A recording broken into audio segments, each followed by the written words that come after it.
Sí, hay un PowerPoint. Sí, soy el profe de los PowerPoints. Y no, el PowerPoint no es... no va a ser solo texto que el profe esté leyendo, ¿vale? Eso no se hace. Eso no es un PowerPoint correcto, no es un PowerPoint útil. El profe que ponga todo lo que dice, todo lo que va a decir, todo el texto que va a estar leyendo en el PowerPoint, salid de la clase, salid de ahí.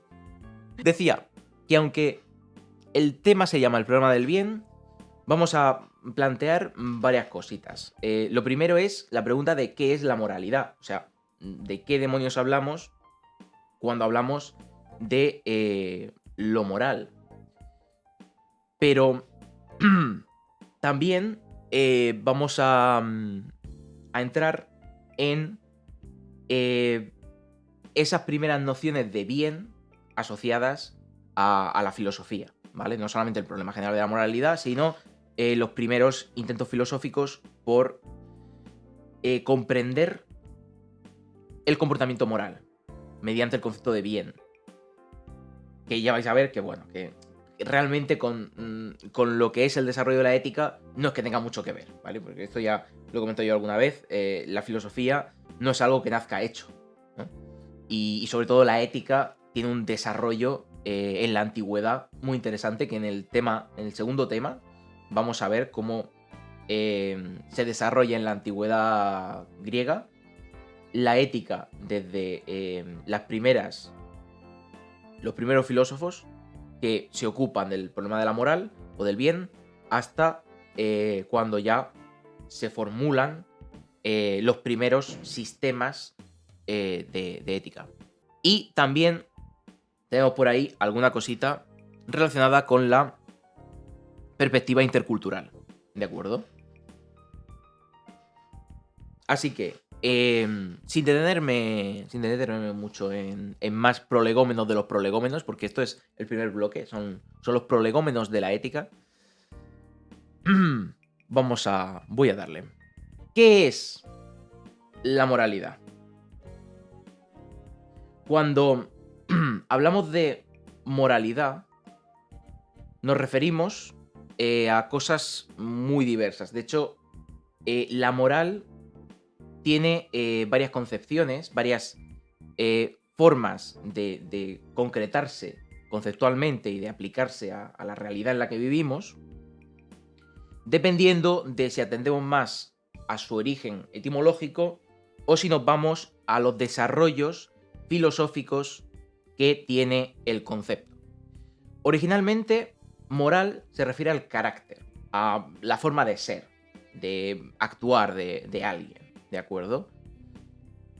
Pero hemos desarrollado unas concepciones morales a partir de la filosofía, no solamente de la filosofía, también de la religión y en general, de los hábitos cotidianos de las sociedades, que nos llevan a considerar la moral no solamente como el carácter, la forma de ser o incluso el comportamiento, sino un conjunto de valores, de cómo debe ser el comportamiento.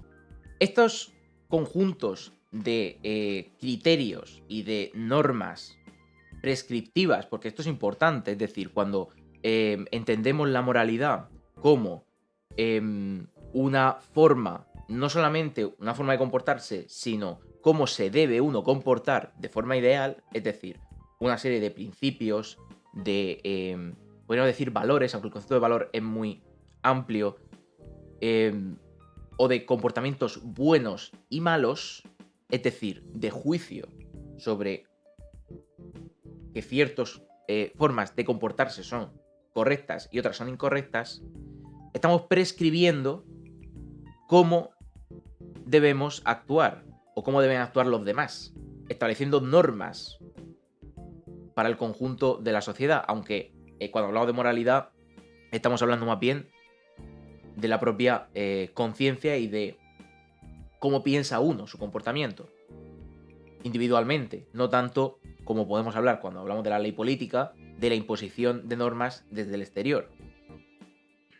Pero en la interacción social, a fin de cuentas, la forma en la que nosotros interiorizamos esas normas morales tiene mucho que ver con también la imposición externa, ¿no? Hay unos límites difusos ahí muchas veces, porque, por ejemplo, cuando hablamos de las religiones, en las religiones, si nos vamos a los códigos morales o a las normas morales que pueden establecerse en base a lo que dice un texto sagrado, lo que dice un dios,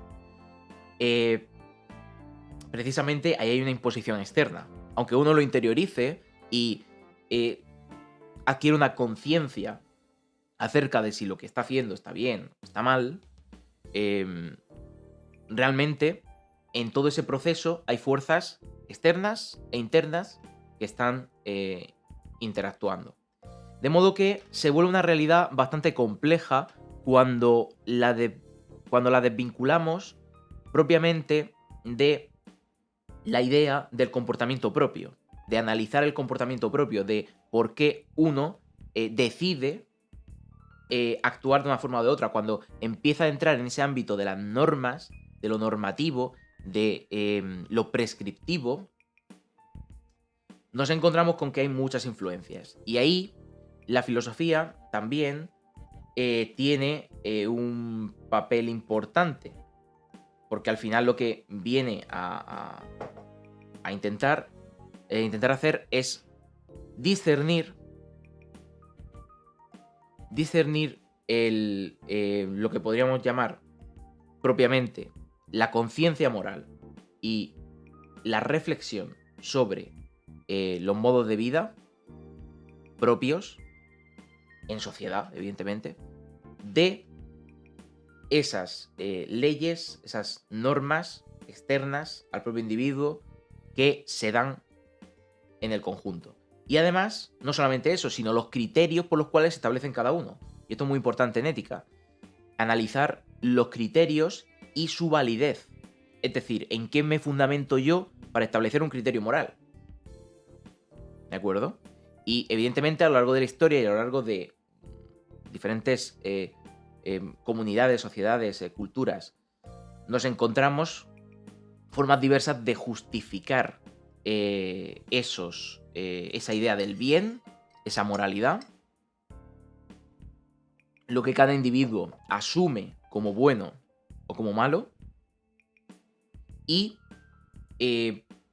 no se trata solamente de que cuando hablamos de moralidad, cuando hablamos de ética, estemos refiriéndonos, y esto es importante porque yo voy a hablar de la ética desde la perspectiva filosófica y vamos a hablar de la ética desde esa perspectiva que se desarrolla principalmente a partir de la tradición griega en Europa.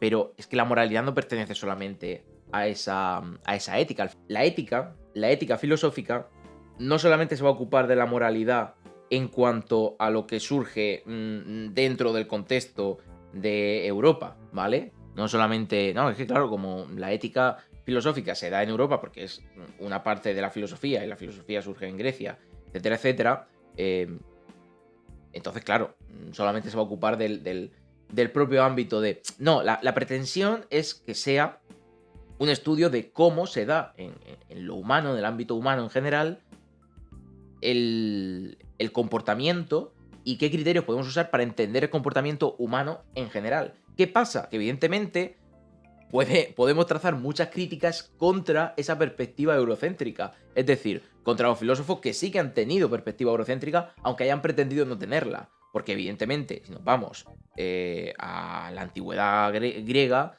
quizá en los primeros autores queda un poco entre medias, vamos a ver alguna cosita, queda un poco ahí entre medias, no sabemos bien, pero cuando empiezan a desarrollar teorías más fuertes y tienen que posicionarse con respecto a algunos valores o algunos criterios específicos, nos damos cuenta de que, a ver, Aristóteles está basándose en criterios morales que surgen en el momento y en el lugar en el que surgen. Es decir, hay muchas coincidencias de los valores que defienden Platón o Aristóteles con, por ejemplo, la mitología griega, ¿vale? Entonces, mucho cuidado con eso. Mucho cuidado con eso. Porque al final, hasta muy posteriormente, la ética no ha llegado a tener un desarrollo tan fino que le permita ya no solamente desarrollar criterios específicos, eso ya lo encontramos en la antigüedad, sino que esos criterios sean interculturales, que esos criterios vayan más allá de esas limitaciones. Es decir, los griegos, hasta cierto punto, creían bastante en su superioridad cultural, por así decirlo. De modo que ellos eran el centro de todas las explicaciones sobre lo que era la cultura, el conocimiento, los buenos hábitos, etc. Y si nos vamos a la época posterior, el cristianismo, en la modernidad, hasta cierto punto, y la ilustración, el ideal de razón de la ilustración también es muy eurocéntrico, y ya en el siglo XIX, XVIII-XIX, es cuando empieza a haber una apertura y empieza a adoptarse una concepción influida por culturas externas a Europa, mucha influencia oriental, mucho orientalismo, que también deforma lo que era el pensamiento de Oriente, pero ya siglo XIX y sobre todo siglo XX encontramos unas perspectivas interculturales que son diferentes, que son otra cosa.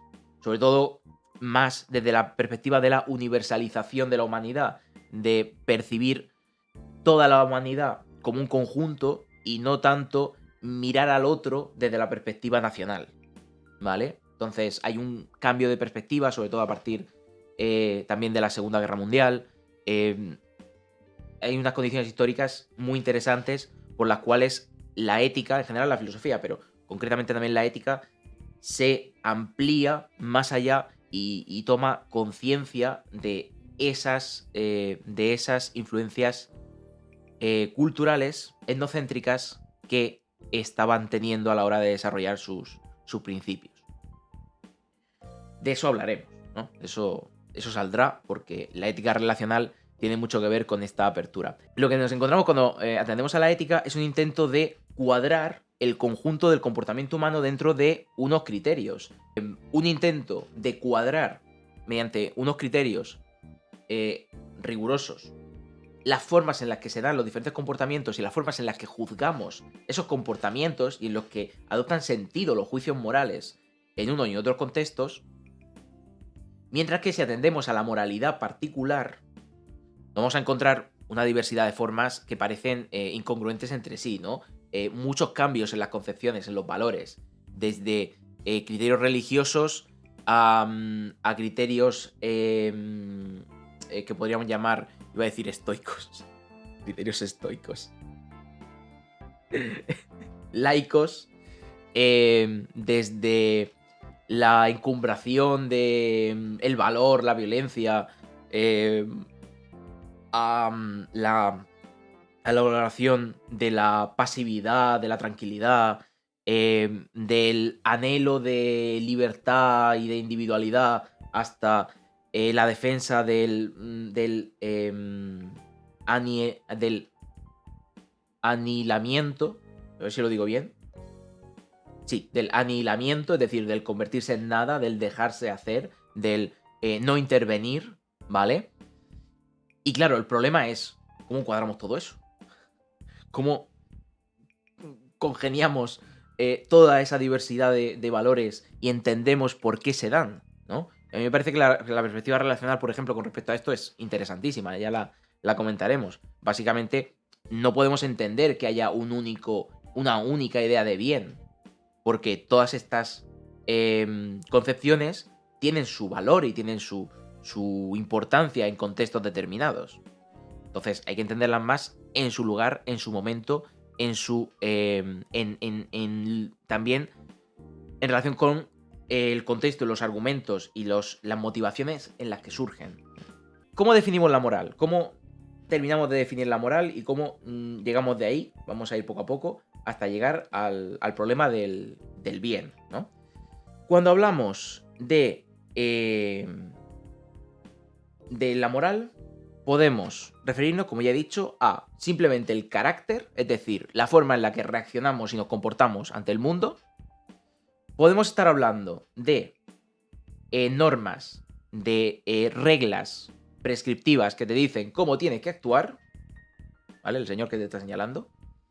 O podemos referirnos al estudio del comportamiento, como estaba desarrollando en esta última parte, al estudio del comportamiento y la búsqueda de una serie de criterios que nos ayuden a entender cómo debemos actuar por nosotros mismos, ¿vale? Y de ahí estas 3 imágenes, estas 3 capturas, que es muy difícil.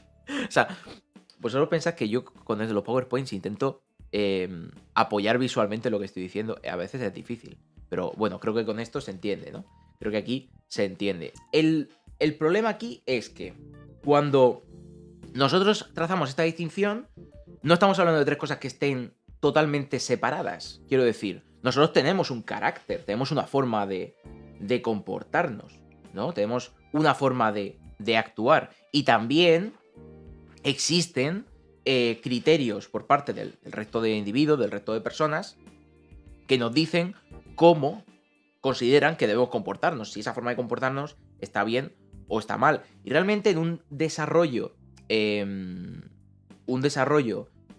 cognitivo, crítico, emancipatorio, volviendo al tema de ayer, del individuo, que tiene que ser capaz de juzgar por sí mismo lo que tiene que hacer en cada momento, este proceso hasta cierto punto se da. Es decir, tenemos un primer comportamiento, una primera forma de comportarnos, que es más, que depende más de nuestras condiciones naturales, de las primeras percepciones y las primeras cosas que aprendemos de nuestro entorno.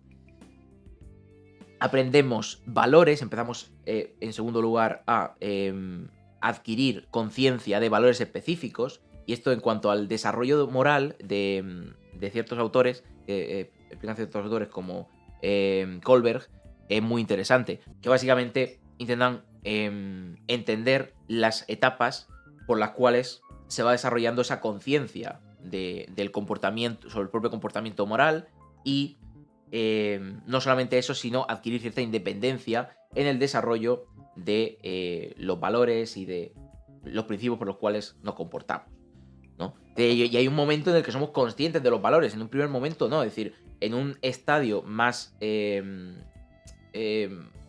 infantil, incluso si nos vamos a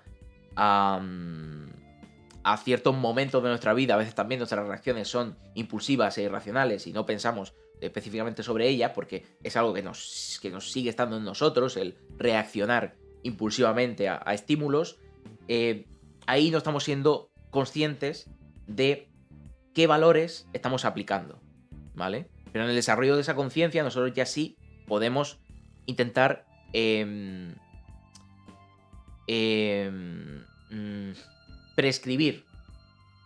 prescribirnos también un comportamiento específico. Debo comportarme así en estos casos y controlarme. Ahora bien, eso tampoco es el desarrollo más fino de la ética en su sentido filosófico, ¿vale? Porque una cosa es comportarte sin más como se te venga, otra es que tú te digas a ti mismo, tengo que ponerme serio y comportarme adecuadamente en este lugar o con esta gente, y otra muy distinta es preguntarte, oye, ¿y por qué tengo que comportarme así? Y esto, ¿a cuento de qué, no? Y ahí es cuando llega el juicio moral propio, cuando llega la capacidad de elaborar una forma personal de comprender esos comportamientos, de actuar juzgando lo que hacemos y de aprender o de adquirir o de establecer nuevas formas de comportamiento que nos resultan más propias. No porque nosotros nos hayamos inventado nada, que seguramente no nos hemos inventado nada. Habrá mucha gente que se comporta como nosotros. Pero en nuestro proceso mental, en nuestra forma de desarrollarnos, en nuestro crecimiento personal, por así decirlo, pero en este caso crecimiento personal ético, no crecimiento personal espiritual ni nada, ético en cuanto al comportamiento, estamos fundamentando ese comportamiento no ya desde el punto de vista de esto es así, sino, o es así porque me lo han dicho, porque yo lo he adquirido así, sino de forma crítica, analizando y justificando cada uno de los pasos, de forma que podemos volver a analizarlos y entender en qué contextos funcionan más o funcionan menos, en lugar de aplicarlo homogéneamente. Aplicar una norma como si fuera un absoluto para todos los casos. No. En la medida en que somos capaces de reflexionar y de juzgar personalmente por qué nos comportamos de una forma o de otra, también somos capaces de discernir en qué casos funciona ese razonamiento y en qué casos no. ¿Vale? Y eso es una herramienta del pensamiento muy importante a la hora de trazar juicios de valor, juicios éticos. Y adquirir un lenguaje que nos permita comportarnos de forma más adecuada a cada uno de los casos. O sea, hay una cuestión acerca de si partir de un juicio de valor previo es algo malo. Es decir, cuando nosotros estamos intentando comportarnos de forma moralmente adecuada y partimos de un juicio ya formado, de un juicio que ya se nos ha dado previamente, prescriptivo de cómo debemos comportarnos, podemos decir que eso en sí mismo es malo. Es decir, que no ya que sea un proceso mental u otro, sino que esa forma de comportarse mediante juicios previos y no un análisis específico de cada una de las situaciones sea malo. Claro, porque me surgía esta duda haciendo esta pregunta, desarrollando el tema. Porque digo, puede ser que expuesto así, alguien piense, claro, el prescribir sin más, sin juzgar críticamente, personalmente, los valores es algo malo, es algo a evitar, terrible.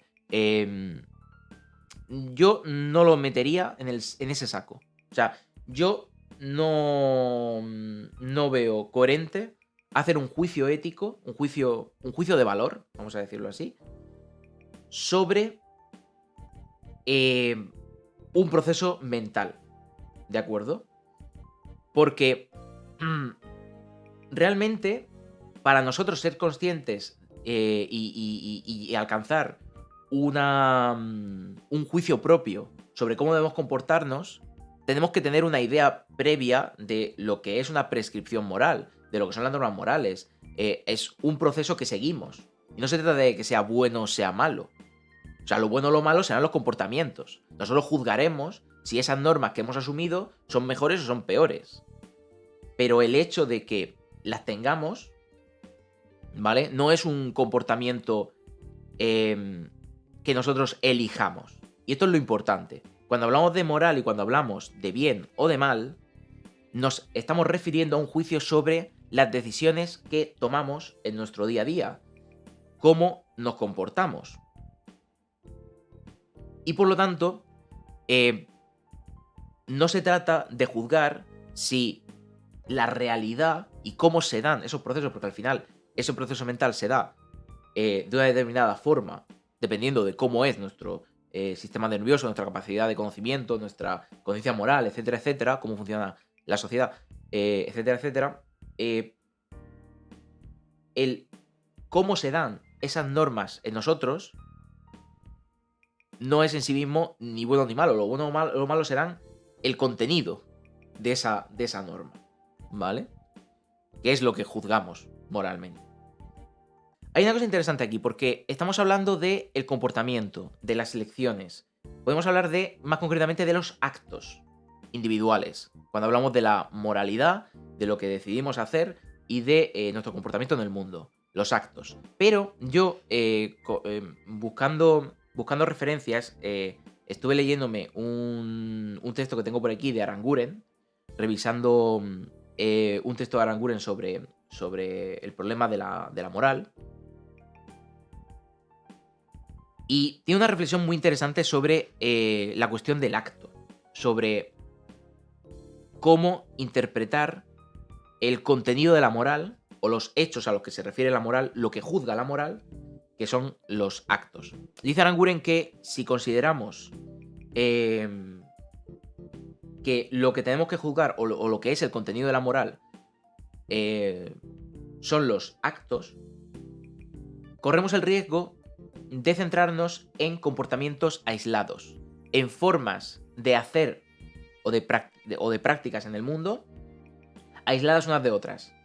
Es decir, juzgo un acto y después juzgo otro acto, como si fueran cosas independientes. De modo que no tenemos tan presente la continuidad del comportamiento. Me parece interesante porque, bueno, más allá de la crítica terminológica, es verdad que a veces pensamos más en la bondad o la moral, la bondad o la maldad de algo, de un comportamiento, en sí mismo. De una forma de actuar en sí misma. Como esta persona le ha pegado a un niño, pegarle a un niño en sí mismo, ¿es bueno o es malo? Es malo, vamos a decir, ¿vale? Vamos a aceptar que es malo. Es malo. Ya está. Consideramos solamente ese acto. De forma unívoca, de forma separada, absoluta, absolutamente separada del resto de comportamientos. Y sin embargo, dice Aranguren que la problemática, que el tema central de la ética no es tanto juzgar comportamientos aislados, que vale, sí, puedes juzgarlos, pero la problemática de la ética es cómo dirijo yo mi vida en conjunto. Y por lo tanto, lo que tengo que centrarme no es solamente en decir si en un momento determinado me he comportado bien o mal, sino cómo se relaciona eso con el resto de mi comportamiento. Y qué continuidad tiene eso con mi propio ser. Es decir, yo no puedo pretender ir al señor que le ha pegado a un niño y decirle, señor, eso está mal, deje de hacerlo. Y ya está. Es como, vale, pues el señor va a dejar de hacerlo porque ya sabe que está mal, no le va a pegar a un niño, ya es un señor bueno. No, eso seguramente tiene relación con el resto de sus comportamientos diarios. Eso tiene implicaciones en su día a día. No es un comportamiento, no es un acto que le haya realizado aisladamente. Lo reprendemos, le decimos que no debe hacerlo así y ya está, ya lo ha entendido y ya es un buen tipo. No. Entonces, los actos no se dan aisladamente de lo que es nuestro comportamiento, de lo que es nuestra forma de actuar, nuestra forma de comportarnos o de desenvolvernos en el mundo. Y la ética tiene que centrarse en ese conjunto del comportamiento y la adquisición de hábitos y no tanto en reprender actos específicamente, ¿no? Entonces el concepto de acto ahí, Aranguren lo entiende como problemático. Me parece una reflexión curiosa porque también permite comprender más allá del hecho de actuar lo que es el modo de vida, la forma de vivir que resulta relevante dentro de la ética como punto central. El problema tiene que estar más centralizado en el comportamiento, el cómo nos comportamos en el conjunto de nuestra vida y no en los actos individuales o aislados que la componen. De modo que sea trascendente el juicio sobre los actos, sea trascendente al propio acto, aislado.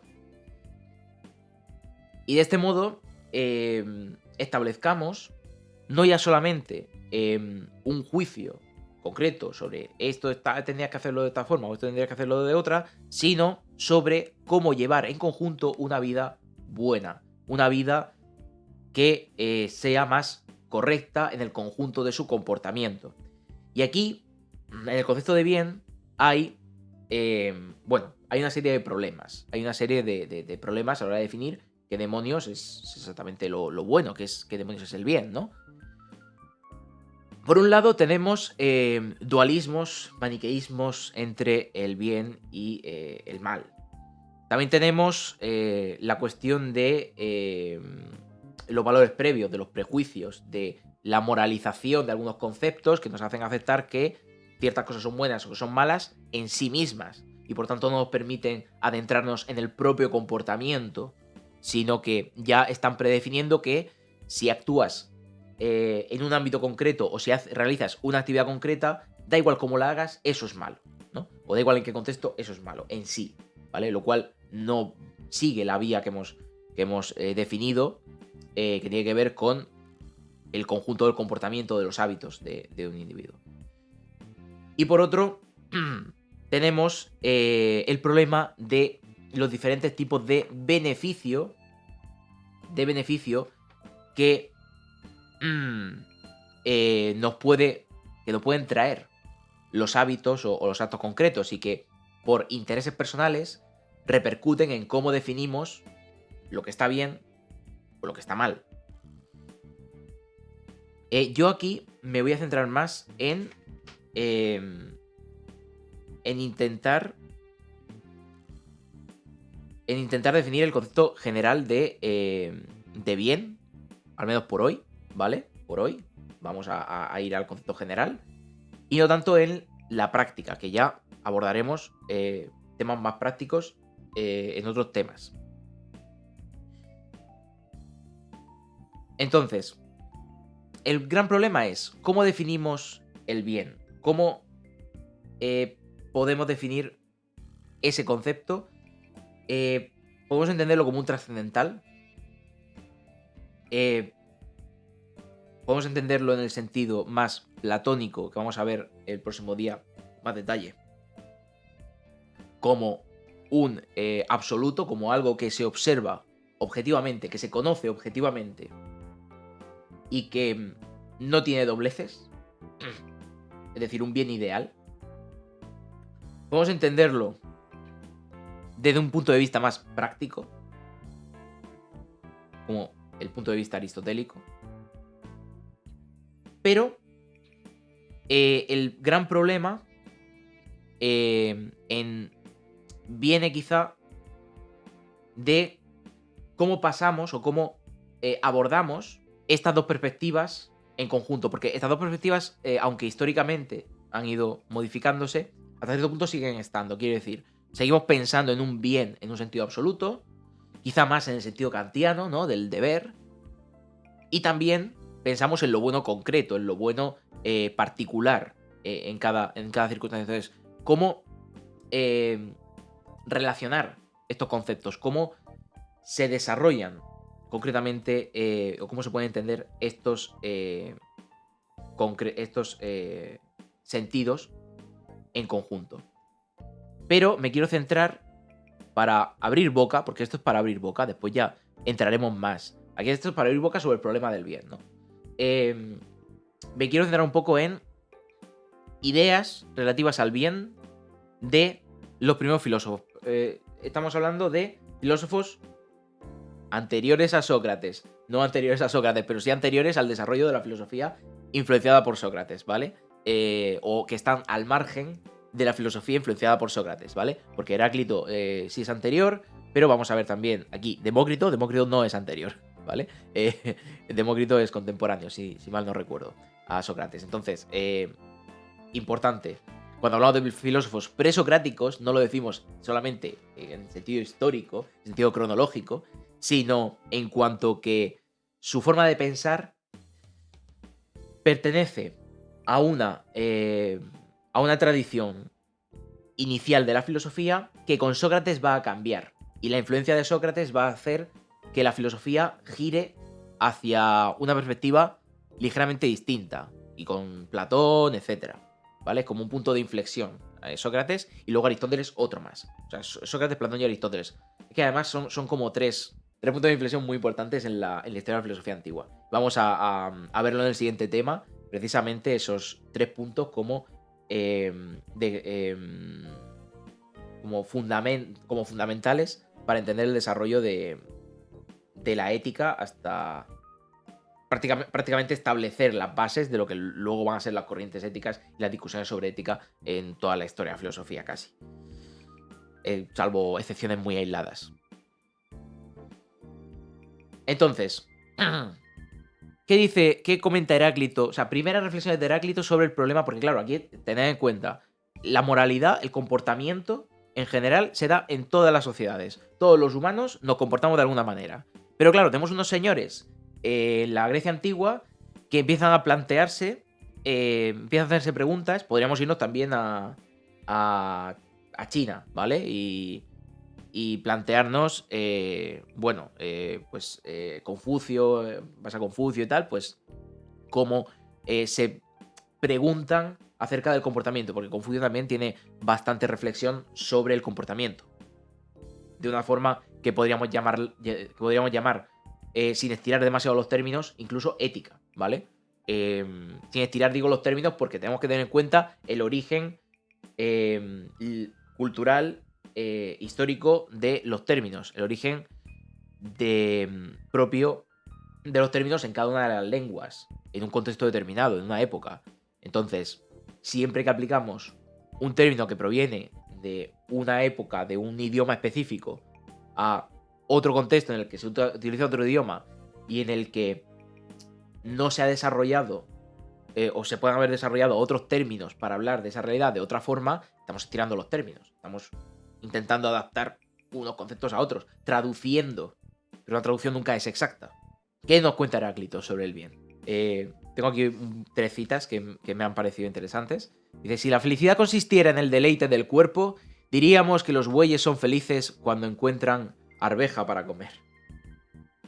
Esto es interesante porque precisamente empiezan a centrar la atención en el qué hacer, en el qué debo hacer, a partir de conceptos como la felicidad, el placer, el bien, ¿vale? La justicia. Son conceptos que se van entremezclando, que empiezan a ponerse en cuestión. El concepto de felicidad tampoco estaba muy desarrollado por aquel momento. Es decir, la idea de felicidad tampoco era muy, muy fina, ¿vale? Hasta que no llega Aristóteles, Epicuro y tal, y desarrollan concretamente, más en detalle, se empiezan a preguntar qué es el ser feliz y cómo se distingue de la felicidad de otras cosas, o el placer, qué placeres son mejores o qué placeres son peores, etcétera, etcétera. Estos conceptos no son muy finos, pero empiezan a entrar en juego, ¿no? En juego de las discusiones filosóficas. Que a los hombres les suceda cuanto quieren no es lo mejor. Ojito a esto, que también es... empieza a establecer, ojito, una separación muy interesante entre lo bueno y lo apetecible, ¿vale? Heráclito en esto es interesante. Bueno, en general, los primeros filósofos ya coinciden mucho en esto, que lo bueno no puede ser lo que a cada cual le apetezca, sino que hay que ir más allá de lo que te apetece. Es la desconfianza con respecto a las apetencias y con respecto a lo que cada uno quiera, ¿no? Lo cual, por mucho que digamos que Aristóteles era teleológico y por tanto, la teleología, que cada uno busca la felicidad, que cada uno puede hacer lo que quiera, Epicuro también, que cada uno puede hacer lo que quiera porque busca el placer, estos señores no piensan que las apetencias de cada cual sean un criterio moral. Todo lo contrario. Kant, ¿no te has enterado? Kant. Bueno, Kant tampoco está dialogando con estos señores, así que no me importa demasiado. Pero claro, Kant es muy reduccionista a la hora de establecer dos tipos de ética. La que se dedica a los fines y la que se dedica a el deber en sí mismo, ¿no? Y en la renuncia está el bien, claro. En renunciar a las apetencias por algo que es más importante en nuestra vida, ¿no? Que los gustos particulares. Y ojo porque esta otra idea de Heráclito me resulta muy interesante y también va a aparecer después en Aristóteles. La enfermedad hace a la salud cosa agradable y buena, el hambre a la hartura, el cansancio al descanso. Ojito porque ese juego de opuestos, esa forma de contraponer lo bueno y lo malo particular, hace que hasta cierto punto nuestra percepción de lo bueno se dé en relación a cómo vivimos, a nuestro devenir en el mundo. Es decir, evidentemente ningún extremo es bueno. Bueno, aquí habla de la salud no es un extremo, pero entendámonos, si uno está sano, sin más, no lo consideramos especialmente agradable. Es decir, yo estar sano, pues estoy sano, estoy bien, pero no siento un placer por estar sano. Simplemente estoy correctamente, no tengo nada que me afecte negativamente. Pero claro, el pasar por una enfermedad sí que hace que valoremos la salud, ¿no? De modo que ese juego de opuestos hace que nos sintamos más dispuestos, más en disposición de valorar el bien de algunas cosas. O lo bueno que pueden tener algunas cosas. Entonces, para Aristóteles también hay ahí un... Pero es un juego de opuestos a veces engañoso, ¿no? Es decir, podemos valorar un extremo, lo bueno de un extremo, en cuanto que no se da el otro extremo, pero eso no significa que alguno de los dos extremos sea bueno. Es decir, podemos preferir un extremo con respecto al otro, pero no significa que los extremos sean buenos o que algún extremo sea bueno. Lo bueno para Aristóteles es un término medio, ¿no? Ni el hambre ni la hartura. Ni el cansancio, ni estar todo el día repantingado, ¿de acuerdo? Y evidentemente, preferimos un exceso de descanso a un exceso de cansancio, ¿no? Podríamos decir, es preferible. Pero eso no significa que los extremos en sí mismos sean mejores, sino que el término medio puede fluctuar más hacia un lado que hacia otro, ¿no? Porque al final, el término medio exacto a lo mejor no nos parece o no se nos presenta como algo tan tan beneficioso. Tenemos también por aquí cositas de Demócrito. Tengo la mente tan rota que no puedo pensar en un exceso de descanso. Exceso de descanso es no hacer nada en todo el día. Pero no te ha pasado... Bueno, es verdad. Es que en la sociedad actual es difícil, pero a mí me ha pasado a veces, ¿no? El no tener que hacer nada en todo el día y te tiras todo el día ahí en la cama durmiendo. Ahí, en mi cama. Tú, Nachete, en mi cama, durmiendo. Todo el día. Conmigo, ¿qué te parece? Y te levantas y estás pesadísimo, estás machacado de dormir, o sea, cansado de dormir.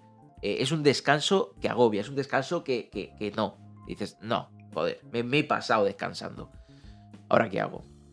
¿Qué pasa con Demócrito? Dice Demócrito por aquí. Son tres las consecuencias que se derivan de tener buen juicio. Calcular bien, hablar bien y actuar como es debido.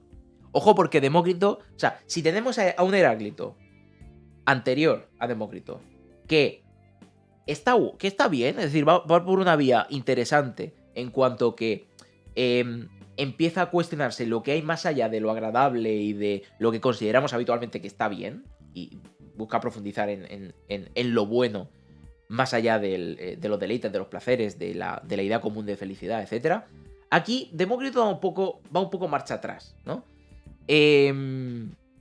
Demócrito a veces aquí dices, a ver, tiene alguna relación, pero es verdad que, sobre todo Demócrito, Heráclito tampoco es que se pase, pero sobre todo Demócrito tiene una concepción también muy tradicional. Estos señores seguían con concepciones muy tradicionales acerca del bien.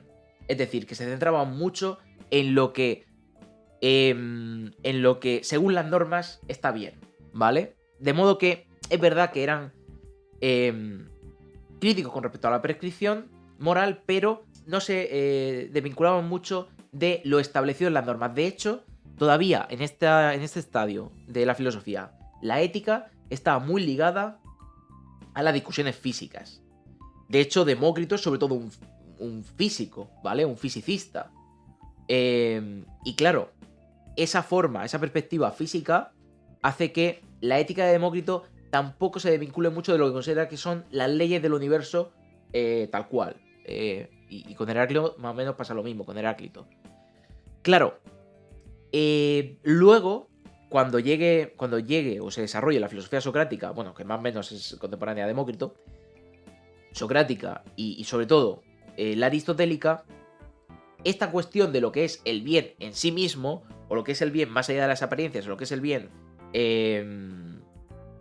vinculado a cómo es el mundo, va a estar en juego, porque va a estar el bien más vinculado, más relacionado con cómo nos comportamos y no cómo son las cosas, ¿vale? Y eso es importante. Y aquí, aquí habla del buen juicio, de que los bienes, las cosas buenas particulares, provienen de juzgar adecuadamente, por tanto, es un conocimiento. Esto es un poco socrático, un poco platónico. Dice Demócrito también, es hermoso evitar que otro cometa injusticia, pero si no, también lo es no ser cómplice de la injusticia. Esto me encanta porque es un tema... Aquí Demócrito abre un melón que va a estar en discusión por parte de Sócrates, por parte de Platón, por parte de Aristóteles. Este melón de evitar la injusticia, no ser cómplice de la injusticia, mejor cometerla, es peor cometerla o recibirla. Eh, ¿Es mejor dar o recibir? Este tipo de cuestiones, eh, de verdad son curiosas y entran en el juego de las discusiones éticas, de las primeras discusiones éticas, propiamente éticas, porque aquí todavía la ética no está bien definida, en la antigüedad, con Sócrates, con Platón y ya después con Aristóteles. Los apetitos desmesurados por una cosa ciegan el alma para todas las demás.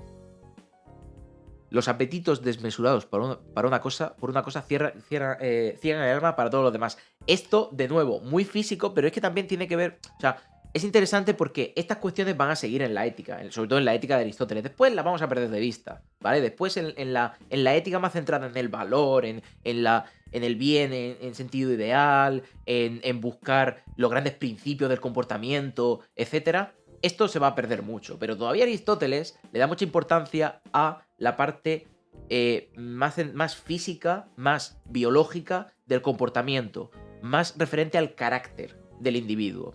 Es decir, temas como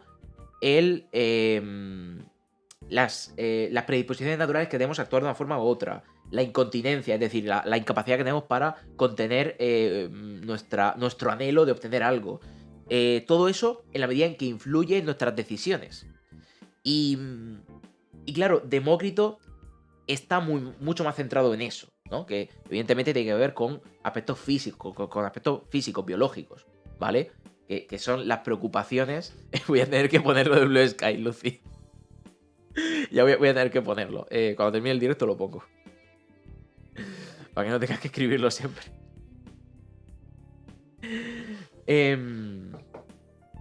Está mucho más centrado en esa faceta, ¿no? Y evidentemente, estas primeras reflexiones, pues tampoco se alejan demasiado de lo que podríamos considerar que es la filosofía o las formas de pensamiento en Oriente, en la China antigua. No se alejan demasiado, es decir, podríamos irnos a Confucio y encontrar cosas parecidas, pero en la medida hay un punto ya distintivo, hay un punto de separación bastante importante entre las formas de pensamiento antiguas en Oriente y en Occidente. Se da sobre todo con Platón y con Aristóteles, y con la formación de unas escuelas que, a diferencia de las escuelas chinas, que se centraban mucho en la tradición, empiezan a ser más críticas con la tradición. Es verdad que no se alejan tampoco de la tradición griega, pero sí es verdad que, aunque no se alejen, establecen criterios que van más allá de mantener una serie de criterios morales tradicionales. Y empiezan a concebir la moral no solamente como algo que tiene que ver con el conjunto de la sociedad, con el bienestar de la sociedad y esa perspectiva más política que, por ejemplo, tiene Confucio, sino que buscan un ideal de bien. Un ideal de bien que pueda reflexionarse, que pueda racionalizarse, que pueda establecerse como un discurso al margen de los devenires particulares de la sociedad. Y aunque esté influido por sus creencias y por el conjunto de la cultura griega del momento, eso no quita que luego la influencia que ha tenido ese desarrollo filosófico haya sido más crítico, precisamente por esa centralidad del razonamiento, del intentar fundamentar cada una de las ideas. Podemos decir, bueno, pero es que seguían siendo, eran eurocéntricos, eran machistas, eran esclavistas, y todo eso lo siguen manteniendo. Sí, evidentemente, en el contenido sí, pero no en la forma, que es lo que luego ha influido en el desarrollo de la filosofía. De modo que hay un momento de separación en el que ya el desarrollo de la ética en la antigüedad griega empieza a ser una cosa muy particular, que sí, ya lo era antes, pero empieza a ser mucho más particular y mucho más distintivo en cuanto que los métodos son diferentes. Los métodos y las formas de aproximarse a la reflexión sobre el bien ya son otra cosa. Ni que sea mejor ni que sea peor. Son procesos mentales y metodologías que se desarrollan específicamente en estas condiciones culturales. De modo que cuando hablamos de la ética, cuando hablamos de la filosofía moral, o de la filosofía de la moral, en estos contextos, tengo que tener en claro que lo que nos llega hasta nuestros días a través de la reflexión filosófica tiene unas concreciones culturales que no tienen las escuelas chinas. Me resulta curioso porque cuando uno busca información sobre el pensamiento de estas escuelas en China, lo vais a encontrar descritas como filosofía, o con el nombre de filosofía, como si... ahí está saliendo un anuncio. Bueno, da igual, sigo explicando esto, que va un poco fuera de tema. Como si esas escuelas fueran lo mismo, se podría nombrar con el mismo término filosofía que las escuelas helénicas de la Grecia antigua. ¿Qué sucede? A ver, filosofía es un término griego.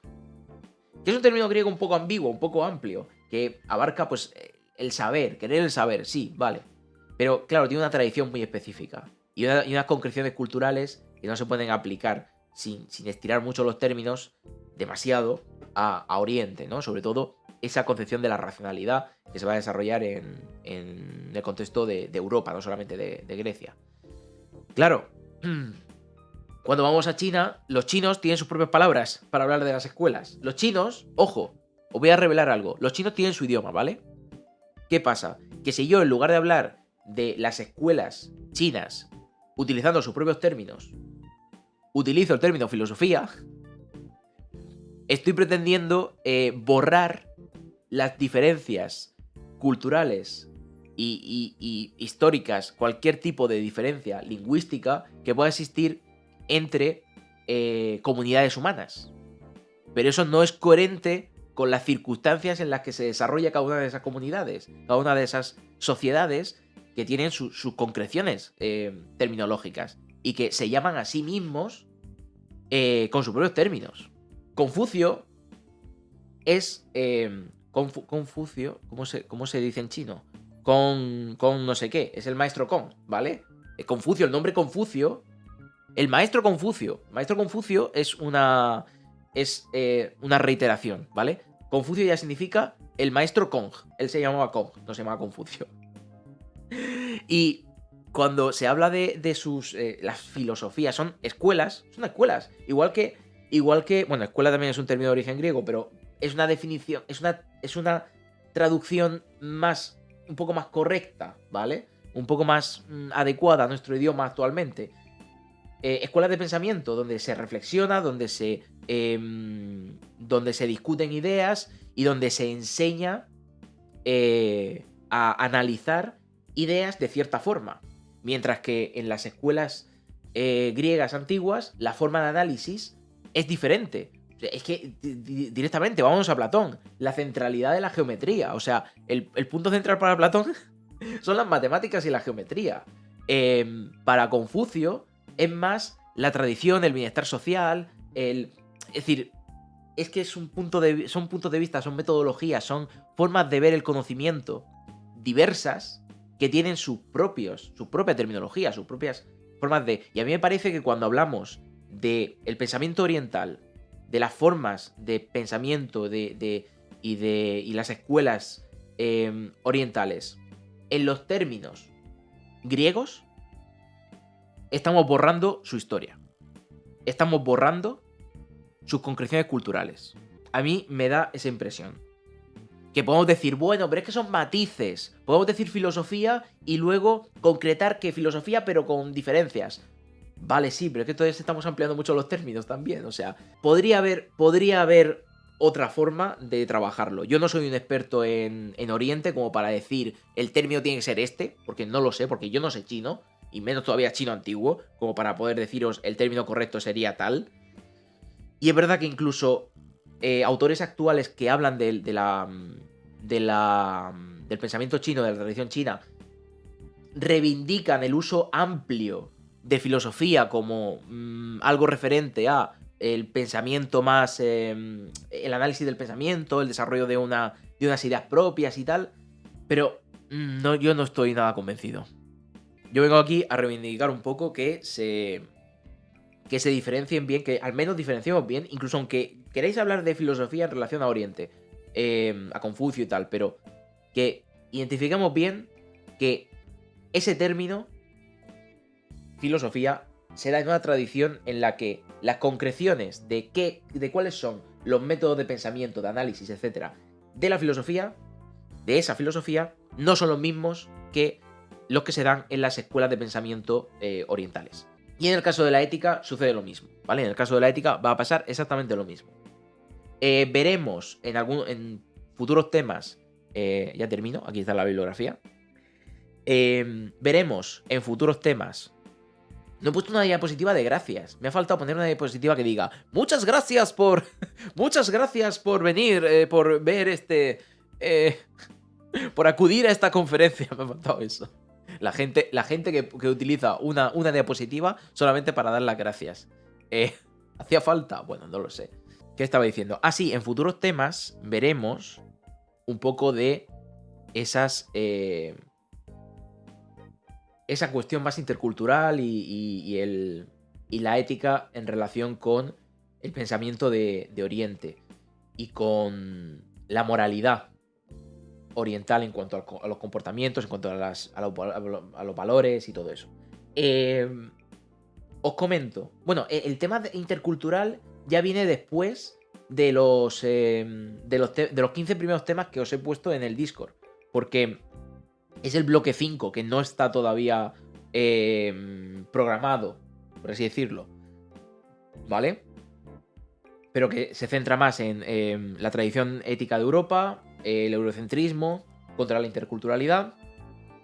Y después en la ética relacional de Watsuji y sobre todo la escuela de Kioto en cuanto que es la tradición filosófica más potente que va a abordar la interculturalidad, además desde la perspectiva japonesa, es decir, una perspectiva más oriental, que tiene en cuenta las relaciones con Europa y asume parte de la filosofía, pero también parte de la tradición oriental y de la forma de pensamiento oriental. El siguiente tema que tenemos, el 2, es la transformación de la ética antigua. En principio lo voy a hacer en 2 días. Es decir, la semana que viene, es el sábado que viene, tendremos la primera parte que va a ser sobre todo Sócrates y Platón. Y la siguiente semana tendremos Aristóteles. ¿Vale? Bueno, presocrático, Sócrates y Platón. Y después tendremos Aristóteles y un poquito de lo que viene después de Aristóteles, de la influencia aristotélica, ¿vale? Como la transformación de la ética antigua. Y el tema 3 serían las corrientes éticas.